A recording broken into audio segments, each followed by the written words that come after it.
मीर सादिक की गद्दारी का तो हमें पता है, लेकिन इसकी इबरतनाक मौत के अंजाम के बारे में शायद आपको इल्म ना हो। टीपू सुल्तान शहीद ने मई 29, 1799 को अपनी जिंदगी में आखिरी मर्तबा सूरज निकलते देखा। सुबह सवेरे अपने तौस नामी घोड़े पर सवार होकर वो फौजियों के मारने के लिए निकले। अंग्रेजों की मुसलसल गोलाबारी से किला की दीवार गिर गई थी।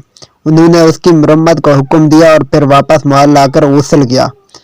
किले के मुहासरे के बाद से वो महल में ही रिहाइश तर्क करके सिपाहियों की तरह खीमे में रहने लगे। वसूल से फारिग होने के बाद दोपहर तक फसील की मरम्मत देखते रहे। दिन के 1 बजे वो फसील से नीचे उतरे, एक दरख्त के साए में नमाज ज़ोहर अदा की और वहीं दोपहर का खाना तलब किया।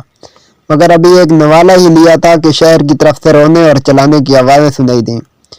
टीपू सुल्तान ने पूछा कि ये शोर कैसा है, तो मालूम हुआ कि शहीद तोपखाने का सरदार सैयद गफ्फार शहीद हो गया है और अंग्रेजी फौज बिला रोक टोक किला की तरफ बढ़ी चली आ रही है।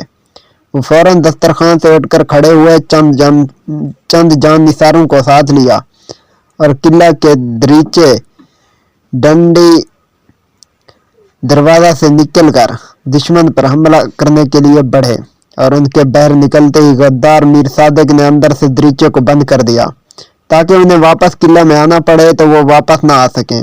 और फिर शेर मासूर टीपू सुल्तान दीन मोहम्मदी की सरबुलंदी और आवाज़ उम्मत की हिफाजत करता दस्त बदस्त मर्दाना वार लड़ता हुआ अपनी जान पर खेल कर शहादत के अजीम मनसब पर फैज होकर टीपू शहीद कहलाया।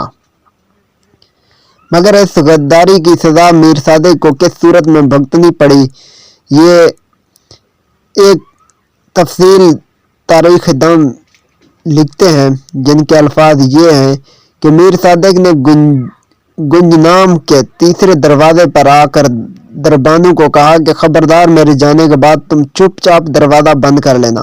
वो ये कहकर आगे बढ़ा था कि सामने से एक सिपाही मुलाजिम सुल्तानी आकर इसे लान तान करने लगा कि रूसिया रांदा दरगाह, ये कैसी बेहमती है कि तू सुल्तान टीपू को दुश्मनों के जाल में फंसाने के बाद अपनी जान कैसे बचा लिए जाता है।